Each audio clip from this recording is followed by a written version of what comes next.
Hay una verdad incómoda sobre el océano: mientras más profundo bajas, más raro se vuelve todo. Hoy lo entendemos porque tenemos cámaras, submarinos y gente que se atreve a meterse a lugares donde la luz se rinde por completo. Pero lo realmente inquietante es que esta regla no es nueva. No es algo moderno. Ha sido así desde hace cientos de millones de años. Y cuando digo cientos de millones, hablo de un tiempo en el que los mares estaban llenos de criaturas que harían ver a los tiburones actuales como peces tranquilos. En esos océanos antiguos existía una especie de gradiente del terror. Cerca de la costa podías encontrar cosas extrañas, sí, pero todavía reconocibles. En el fondo, en la penumbra, en los lugares donde el sol apenas se siente, la vida se ponía diferente. Como si la evolución estuviera probando ideas cada vez más arriesgadas. Y lo que casi nadie dice en voz alta es que esos mares no solo eran más oscuros, eran un tipo de oscuridad que nunca había visto un humano, nunca había visto un mamífero, y a veces ni siquiera había visto algo que a nosotros nos hiciera sentido. Era una oscuridad vieja. Antigua. Una oscuridad que se comía la normalidad. Así que hoy vamos a hacer un viaje que empieza en lo casi normal y termina donde la palabra normal ya no aplica. Vamos a empezar en aguas relativamente someras, con arrecifes que parecen un lugar bonito si ignoras que todo ahí quería comerse a todo, y vamos a bajar, paso a paso, hacia escenas que parecen sacadas de una pesadilla biológica. Si te gusta este tipo de historias, suscríbete a Jurassic Files y comparte este video, porque lo que viene es justo ese tipo de contenido que te deja pensando: ¿cómo es posible que esto haya existido? Mater Piscis, la mamá pez que cambió lo que creíamos sobre la vida. Empecemos hace unos 380 millones de años, en lo que hoy sería Australia. Imagina un mar cálido, arrecifes, corales, vida por todos lados. A primera vista suena bonito.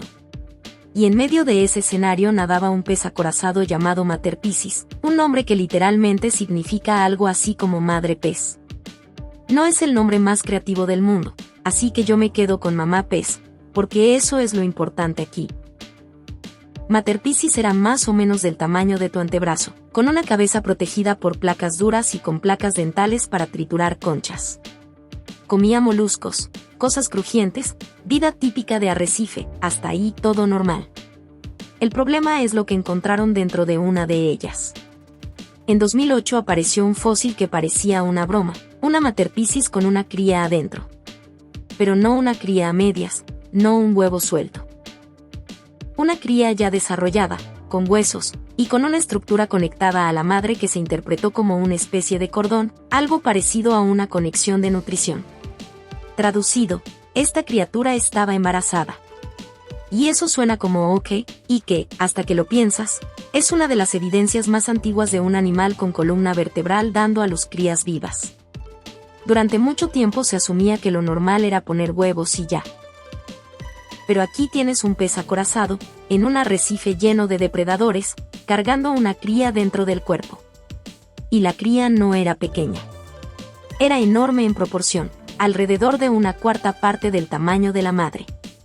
Imagínate cargar un bebé que pesa el 25% de tu cuerpo, y al mismo tiempo tener que seguir nadando, comiendo, evitando depredadores, viviendo en un mundo donde la distracción te cuesta la vida.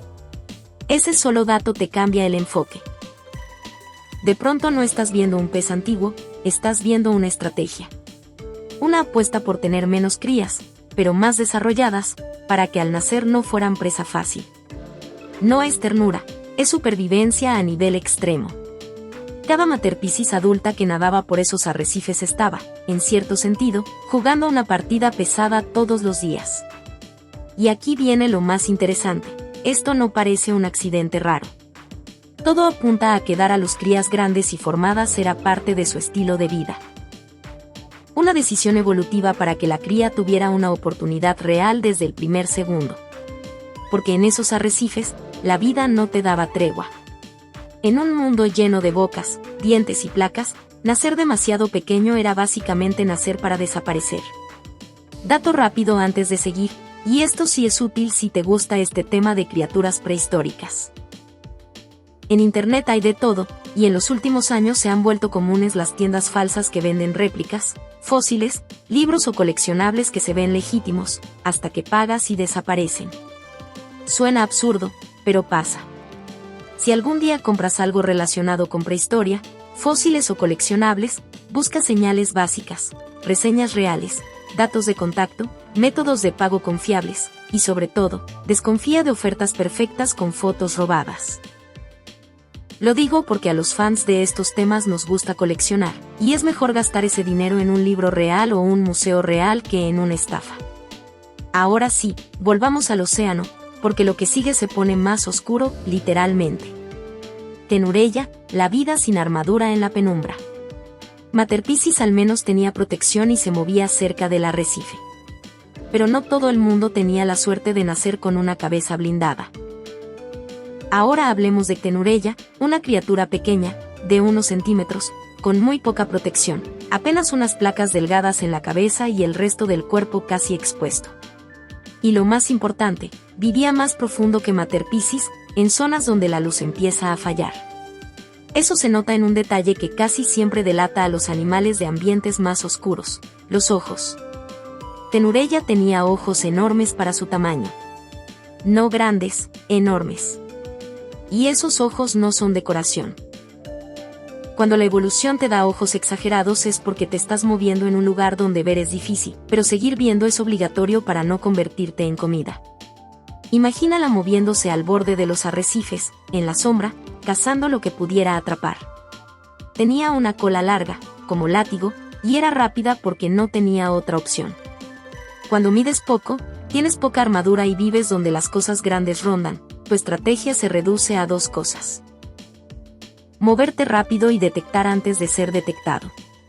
No puedes pelear. No puedes aguantar. Solo puedes sobrevivir con nervio, velocidad y suerte. Y aquí viene el golpe raro: Tenurella también daba a luz crías vivas. La idea es sencilla: en ese ambiente, poner huevos sería como dejar tu futuro flotando como premio. Demasiado vulnerable.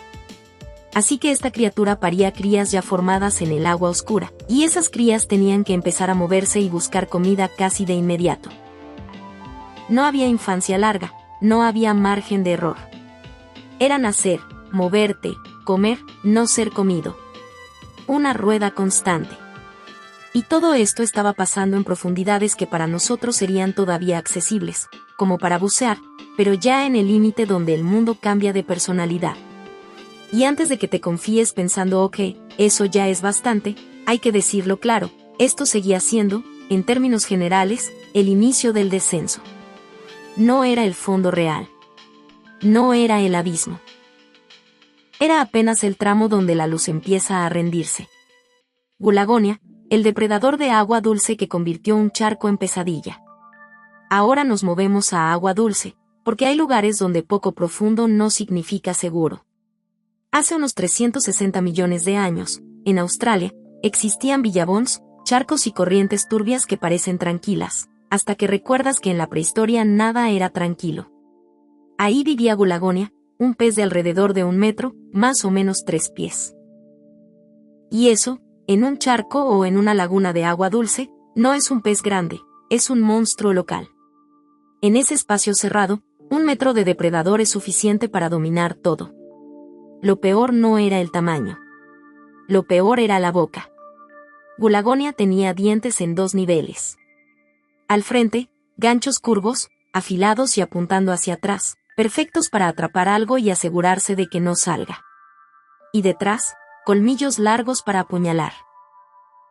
Los científicos creen que esos dientes no estaban hechos para triturar armadura dura, porque eran relativamente delgados y podrían romperse. Así que Gulagonia iba por cosas blandas: peces pequeños, animales anfibios tempranos que intentaban regresar al agua, cualquier cosa suave que pudiera desgarrar. Eso te da una imagen muy específica: no era un depredador que mordía y ya, era uno que sujetaba, perforaba y destruía. Y lo realmente inquietante es por qué sabemos tanto de él. Hay un sitio fósil llamado Canowindra donde encontraron muchos de estos peces juntos, como si hubieran muerto en un solo evento. La escena, en esencia, fue una trampa mortal: el agua se fue secando. Cada día quedaba menos. Los peces se amontonaron en un espacio cada vez más pequeño, con hambre, estrés y desesperación. Probablemente se atacaron entre sí. Y cuando el agua desapareció, murió todo.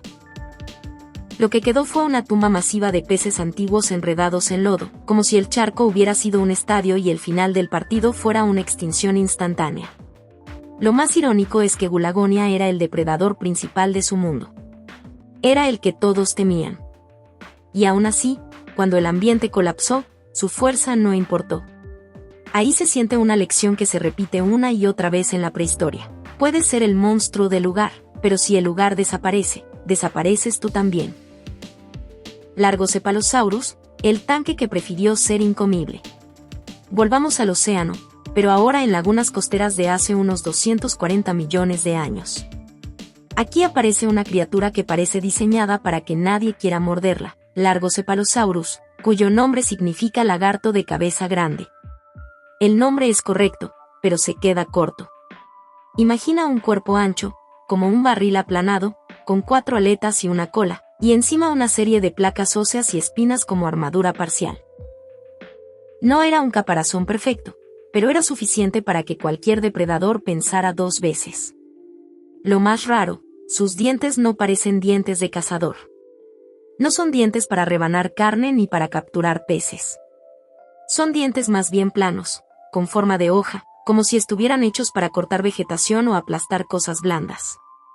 Eso ha hecho pensar que quizá comía plantas marinas, algas, tal vez organismos blandos como esponjas o algo parecido. No era el típico monstruo, era más bien un animal lento que sobrevivía por ser mala inversión. En un ecosistema donde todos buscan comida eficiente, Largocephalosaurus era lo contrario de un premio, lento, pesado, protegido, y probablemente con poco beneficio comparado con morder un pez más fácil.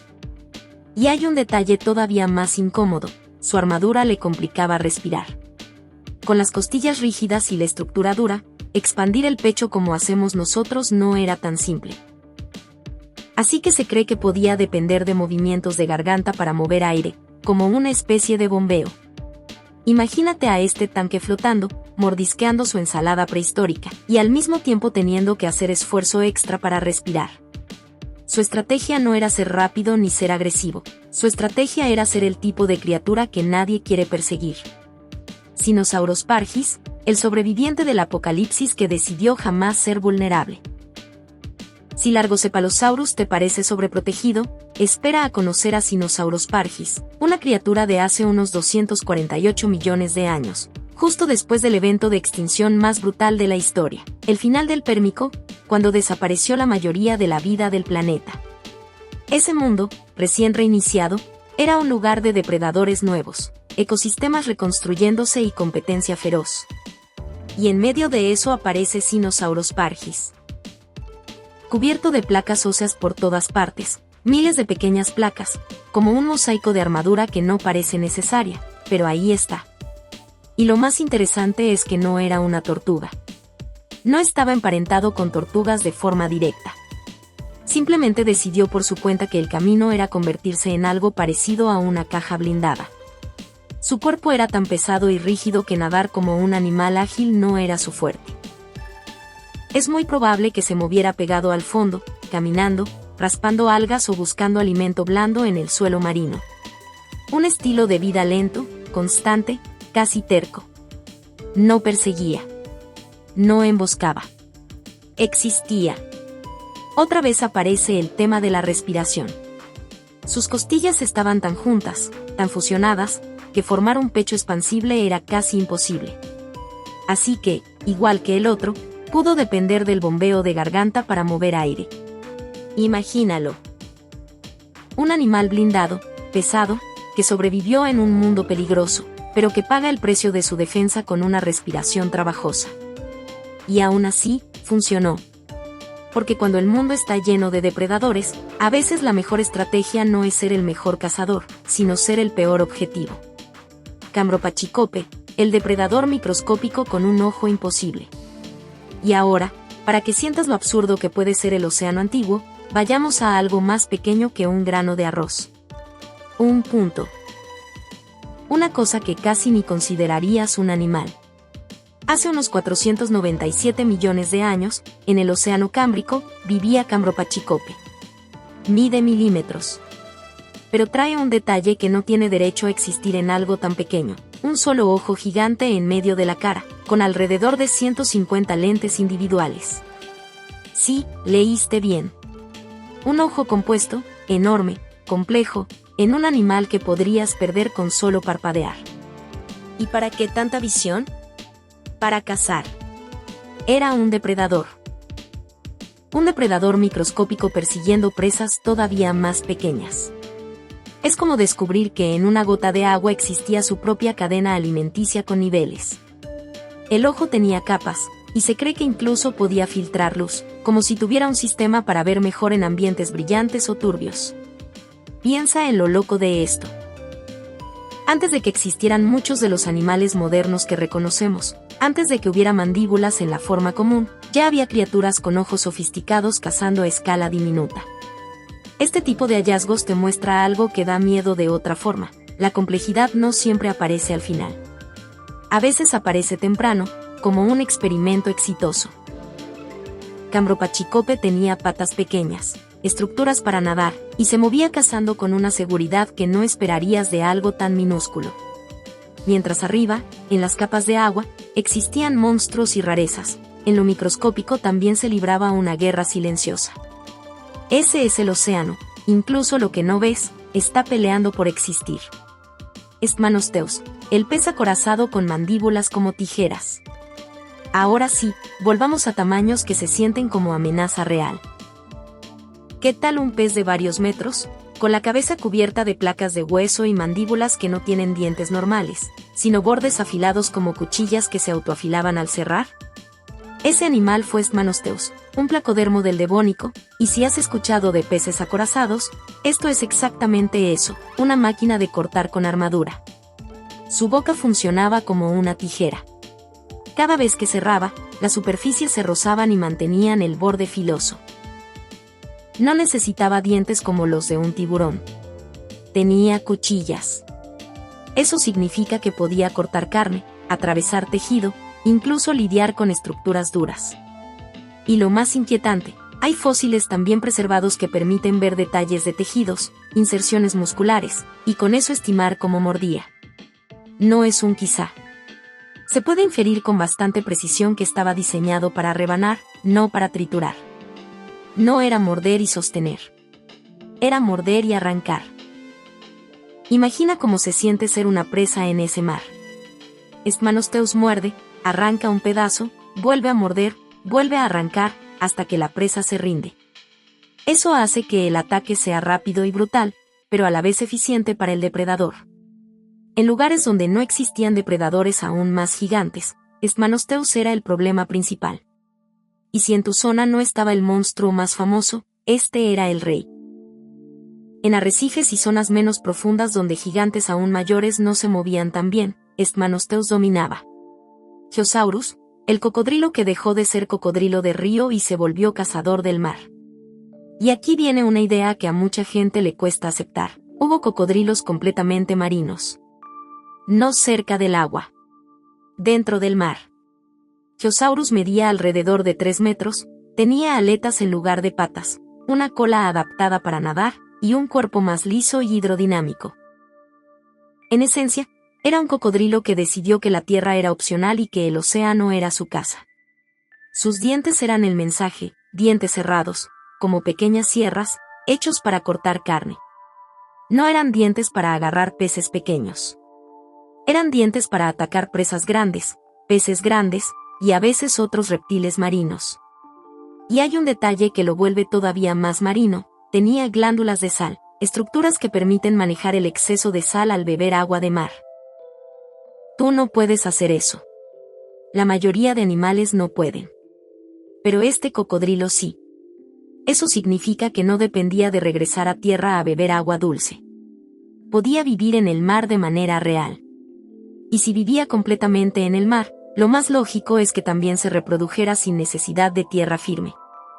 Algunos cocodrilos marinos pudieron haber dado a luz en el agua o tenido estrategias para no depender de playas. El punto es este. Antes de que existieran delfines y ballenas como los conocemos, el mar ya había tenido cocodrilos delfín a su manera. La prehistoria tiene esa costumbre, cosas que creemos imposibles ya se intentaron antes con otro diseño. Jungisaurus, el reptil atrapado en el océano. Ahora subimos la intensidad con una historia que no parece de terror por dientes, sino por destino. Hace unos 240 millones de años, en mares de lo que hoy sería China, vivía Jungisaurus, un reptil marino de cuello largo, con aletas, un precursor temprano de formas que después se harían famosas como plesiosaurios. La parte inquietante es esta: su cuerpo ya era para el mar. Aletas en lugar de patas útiles para caminar. Un animal diseñado para nadar. Eso suena normal, hasta que lo piensas, no podía volver a tierra aunque quisiera. Estaba atrapado en el agua. Nacía ahí, vivía ahí, moría ahí. No tenía el lujo de salir. Y para muchos reptiles marinos, esa trampa evolutiva también empuja a una solución: crías vivas. Porque si no puedes salir a depositar huevos en un lugar seguro, entonces necesitas otra manera de reproducirte. Y el cuello largo, en un mundo de depredadores, tiene sentido como estrategia: acercarte a peces sin que te detecten tanto, lanzar la cabeza, atrapar, retroceder. Una especie de enganche de distancia. Lo más extraño es el contexto. Esa época estaba justo después de una gran extinción que había vaciado ecosistemas. Así que, en cierto modo, Jungisaurus era grande porque podía. Mucha competencia todavía no existía. Muchos nichos estaban vacíos. Entonces, era un depredador notable no necesariamente porque fuera el diseño más perfecto, sino porque el tablero estaba medio vacío. Es una sensación rara, ser un monstruo en un océano que todavía se estaba recuperando. La mandíbula curva, el pez con una boca maldita. Si te dijera que existió un pez de unos 3 a 4 metros cuyo sistema más llamativo era una mandíbula de casi 1 metro, y además curvada de forma extraña, como si estuviera mal diseñada, ¿me creerías? Este caso viene de aguas antiguas asociadas a Canadá, alrededor de 350 millones de años atrás, y la criatura se describe con una mandíbula que parece una guadaña. No es una boca recta y normal. Es una boca que curva y engancha. La parte frontal tenía dientes en forma de gancho apuntando hacia atrás, perfectos para atrapar. Y más adentro, colmillos grandes, colocados donde normalmente esperarías menos fuerza. ¿Cómo? Si el sistema fuera este: primero engancha, luego empuja la presa hacia adentro, y entonces los colmillos internos perforan y terminan el trabajo. Eso la convertiría en una de las primeras formas de procesar presas con un sistema que no depende solo de tragar entero. Y lo peor es imaginarlo en su ambiente: aguas llenas de peces rivales, algunos más grandes, donde cazar también era exponerte a convertirte en comida. El océano antiguo no era un lugar donde ser depredador te da seguridad. Te da riesgo constante. Cazas y, al mismo tiempo, alguien más te caza a ti. El detalle incómodo es que no hay total certeza de por qué la mandíbula era tan curva. Tal vez ayudaba a enganchar mejor, tal vez era un resultado de cómo creció el hueso y aún así funcionaba lo suficiente. Y esa es la parte que da miedo: a la evolución no le importa si a ti te parece bonito. Si sirve, se queda. Y si algo tan extraño se quedó, es porque en ese mar extraño, funcionó. Baluticaris, el animal de 110 pares de patas que no debería existir. Ahora sí, respira, porque este dato es difícil de aceptar: 110 pares de patas. No 110 patas. 110 pares. Eso da 220 patas. Baluticaris vivió hace unos 506 millones de años, en el Cámbrico, y medía alrededor de 25 centímetros. Tenía una especie de casco o caparazón frontal como un casco, y detrás un cuerpo largo segmentado, segmento tras segmento, cada uno con su par de patas. Más patas que cualquier otra criatura cámbrica conocida. La pregunta automática es, ¿para qué? Lo más desesperante, ni siquiera se sabe con total claridad qué comía. No tenía garras enormes, no tenía herramientas obvias para matar, no parece un depredador típico. Se han descartado varias opciones, y una idea posible es que se alimentara de partículas pequeñas, como plancton, aspirando y filtrando. Hay propuestas de que podía nadar incluso boca arriba, como si su cuerpo fuera una máquina rara que usa todas esas patas para moverse de una manera que hoy casi no vemos. ¿Y cómo sobrevivía? Tal vez por tamaño, tal vez por armadura, tal vez por simple rareza. En el Cámbrico existían depredadores tope como radiodontes, y Baluticaris probablemente era vulnerable a ellos, pero contra muchas otras cosas era demasiado grande o demasiado raro.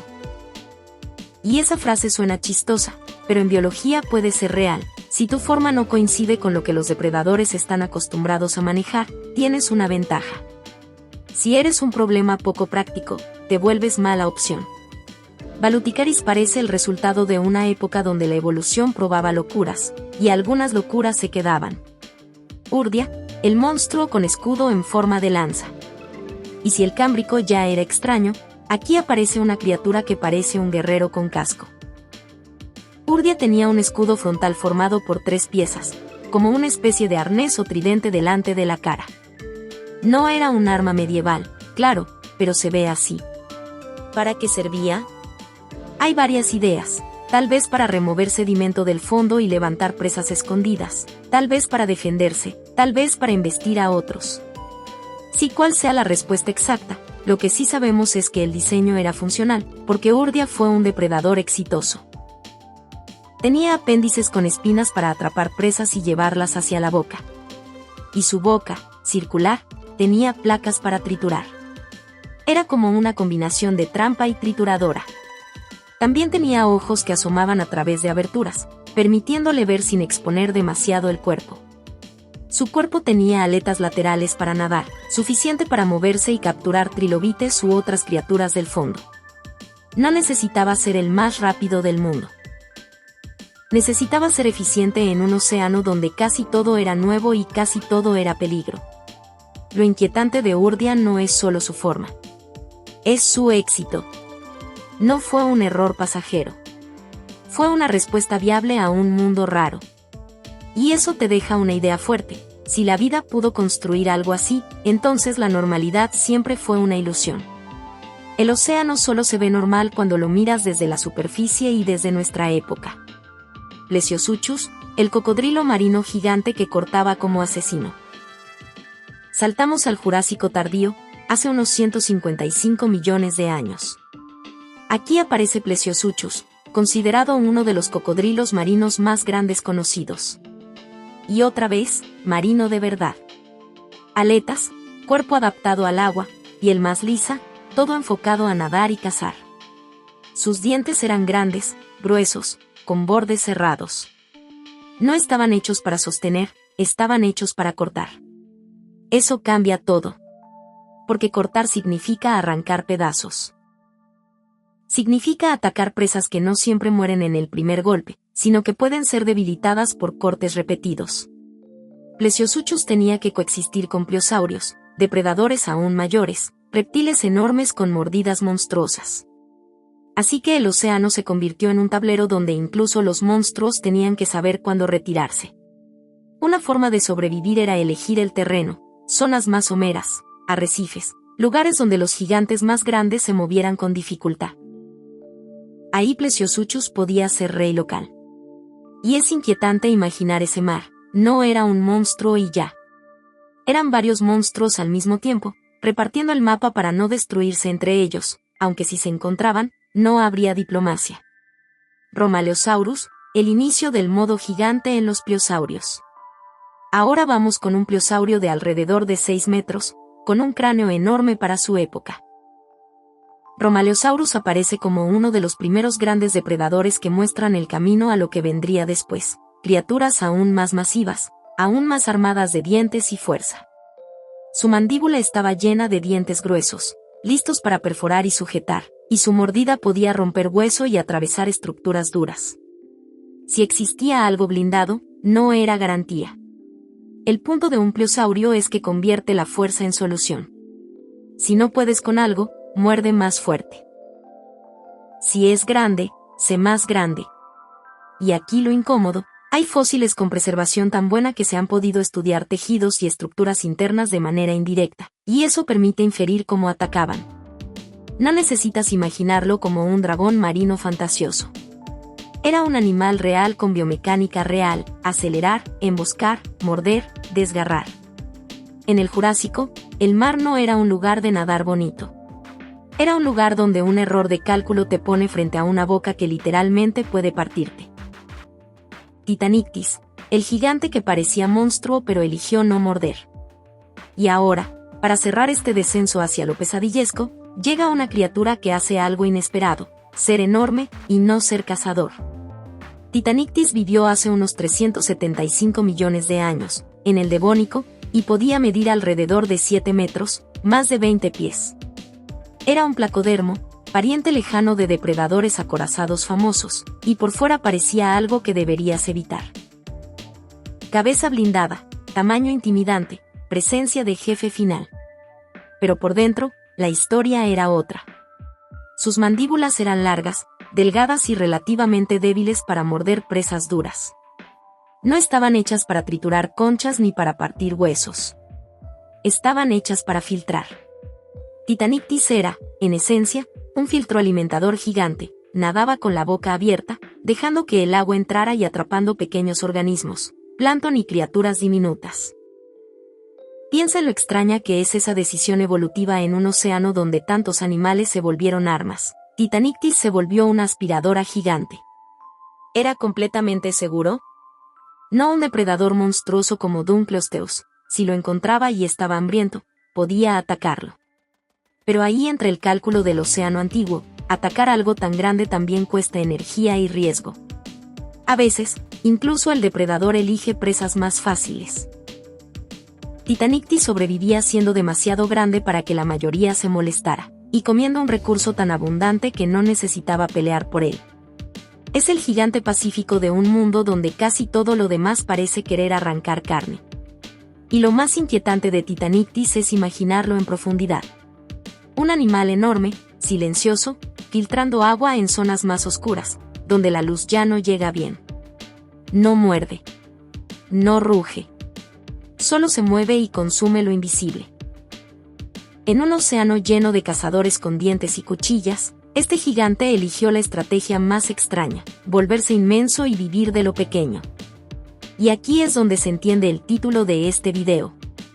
Mientras más profundo bajas, más pesadillesco se vuelve el océano prehistórico, no solo por los depredadores gigantes, sino por la variedad de soluciones raras que la vida se permitió. Arrecifes con peces embarazados que rompen reglas antiguas, criaturas pequeñas que paren crías vivas en la penumbra porque los huevos serían sentencia, charcos que se convierten en fosas comunes por sequía, reptiles que se vuelven tan blindados que casi no pueden respirar, depredadores microscópicos con ojos imposibles, peces acorazados con mandíbulas como tijeras, cocodrilos completamente marinos, pliosaurios que convierten la fuerza en ley, y gigantes que parecen monstruos pero se alimentan como ballenas sin ser ballenas. Si este viaje te dejó con esa sensación de no sabía que esto existía, entonces ya cumplimos el objetivo. Suscríbete a Jurassic Files y comparte este video, porque mientras más gente se quede hasta el final, más podemos hacer guiones todavía más intensos. Y quiero que me dejes en comentarios cuál de estas criaturas se te hizo la más inquietante. La mamá pez Materpiscis con su cría gigante, la vida rápida de Ctenureya en la oscuridad, el terror de Gulagonia en agua dulce, los tanques blindados como Sinosaurus pargis, el ojo imposible de Cambropachicope, las cuchillas vivas de Sphanosteus, el cocodrilo marino Geosaurus, el destino atrapado de Jungisaurus, el exceso absurdo de Baluticaris con sus 110 pares de patas, el casco de Urdia, el cortador gigante Plesiosuchus, el pliosaurio Romaleosaurus o el gigante pacífico Titanictis. Porque al final, el océano prehistórico no era un solo monstruo. Era un mundo completo donde la normalidad se rompía con cada metro hacia abajo. Y eso es lo que lo vuelve tan fascinante y tan difícil de olvidar.